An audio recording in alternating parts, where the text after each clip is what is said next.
Hello, John. Today we're going to talk about Mr. Trump. Now, the first question I suppose is, were you surprised that Mr. Trump was elected? Well, I was surprised and pleased because Donald J. Trump, the now incoming president in January, wasn't given a chance whatsoever of being successful in that campaign. He was abused constantly by the media, by spokespeople from the Democratic Party, from the President to Mrs. Clinton.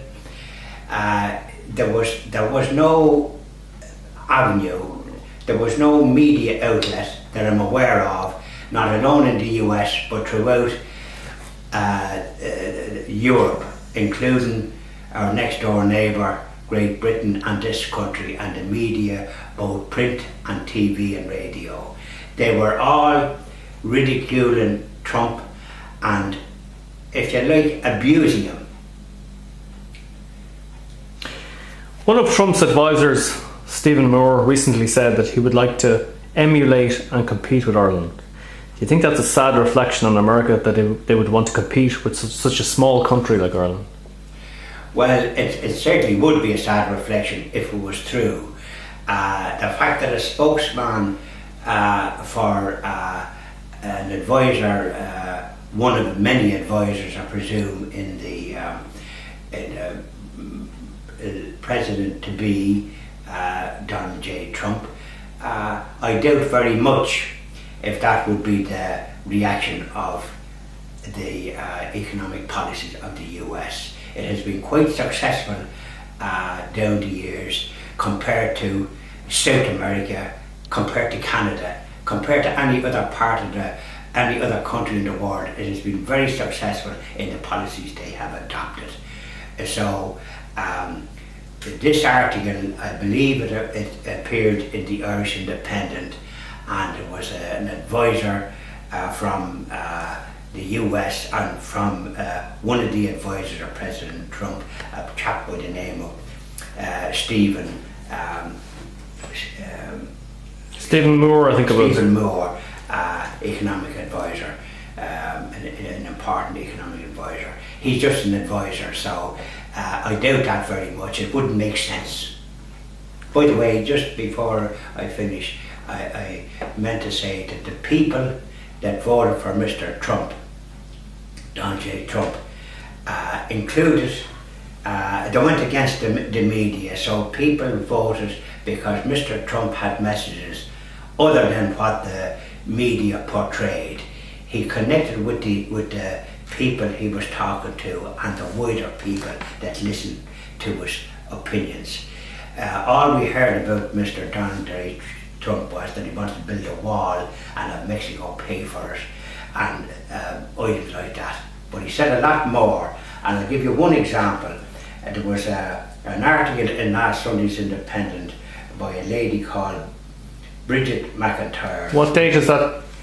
The date of the paper is the 13th of November, just last Sunday. Okay. And 2016. 2016. She travelled she was a nurse in hospitals in the US, in different hospitals, and she witnessed, she says in her article, people, workers, white collar workers, blue collar workers, as they're often described in the US, and working very hard and raising families and paying mortgages. But with the economic policies that particularly the Democrats adopted, these people sometimes had to work 2 or 3 jobs to try and pay the mortgages, and then they were unsuccessful. So a lot of jobs have left America, the US, to go to other jurisdictions where there was low tax and what have you. And President Trump intends to get some of these manufacturing type of blue collar jobs like in the motor industry, etc., back to the US.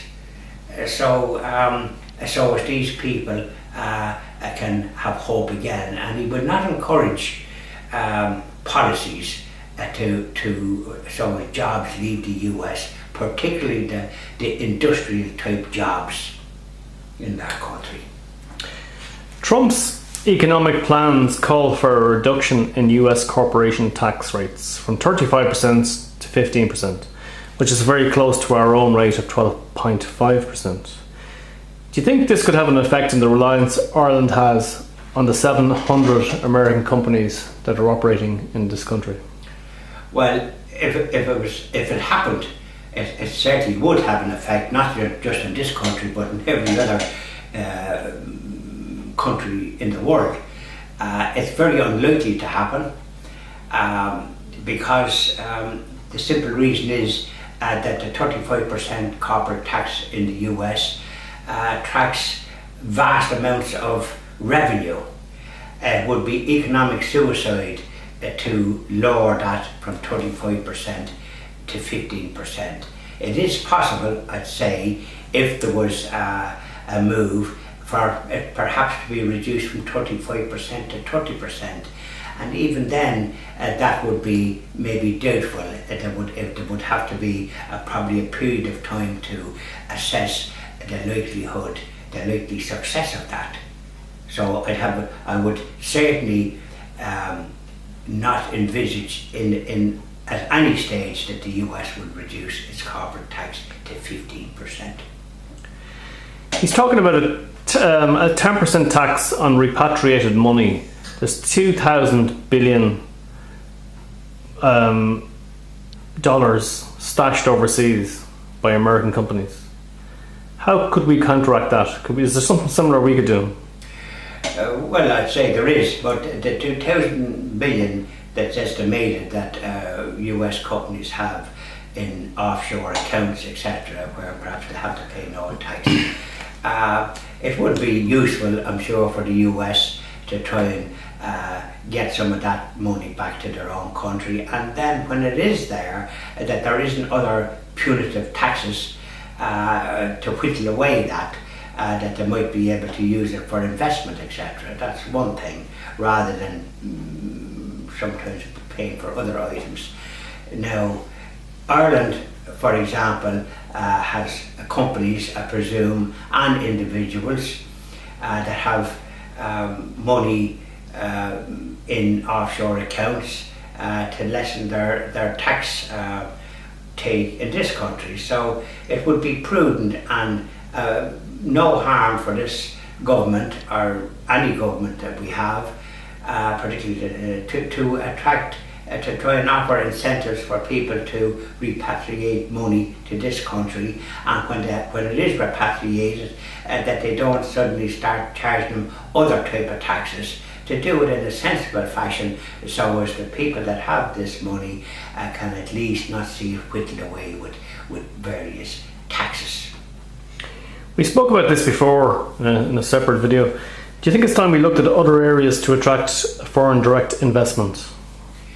Besides the IT, besides the from IT, the US. Besides American companies. Right. Well, I think it's fair to say that our Industrial Development Authority, known as the IDA, have been very successful for many years in attracting industry from, not alone from the US, but also from our neighbour, Great Britain, and from other countries in Europe.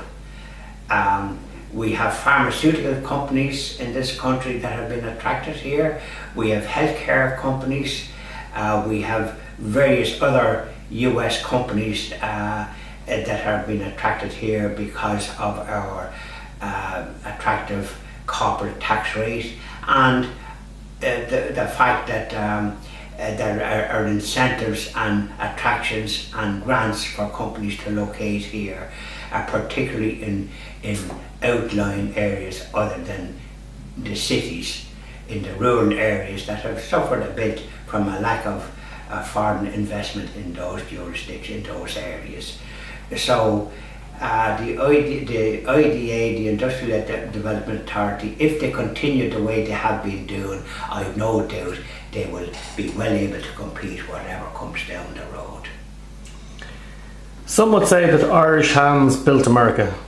There's a lot of uncertainty now about undocumented Irish in America. What would you say to Trump in regard to the undocumented Irish people? Well, what I'd say to President-elect Trump would be to to allow those Irish undocumented people to be have legal status. That's number one, because as you rightly, it is well known that the Irish people helped to develop America both in politics, education, health, etc. We've had successful politicians in that country, successful administrators in all areas, and 35 million people in the US claim Irish descent. Prior to this government, a previous government, when we had at least 8,000 or 8,500 quota for Irish citizens that could go to the US to work legally and in due course receive US citizenship if they intended to live in that country. Now, that was the procedure until during President Kennedy's tenure. It was the Irish government in this country under Sean Lemass looked for it to be withdrawn because they wanted to keep him here. It was a very bad move, so therefore it should be no difficulty for the Irish ambassador to look for legal status for the Irish citizens and the reinstatement of the 8,000. Okay, finally, John, do you think a Trump presidency would help Russian and American relations? It most certainly will, not alone Russian-American relationship, but I'd say the relationships throughout the world. He's a breath of fresh air. It's not the same as before. For example, I don't think people realise that under President Obama's administration, US embassies throughout the world were obliged to promote the LGBT agenda, or otherwise they might suffer a loss of grants or whatever the US favoured status that the countries enjoy towards the US. There could be consequences if they didn't support this LGBT agenda. Embassies were promoting this in the various countries, so this is something that's not known. There's a lot of things not known that were causing disquiet in countries. So things are certainly going to be different with a Trump presidency. Well, you see, the people voted for Trump against the media, so we've every confidence that President Trump, being in business all his life, has a fair idea of what's required, far more so than somebody that was in the legal profession or something else and knows as much about business as an apprentice, maybe less. Thank you very much, John. Thank you.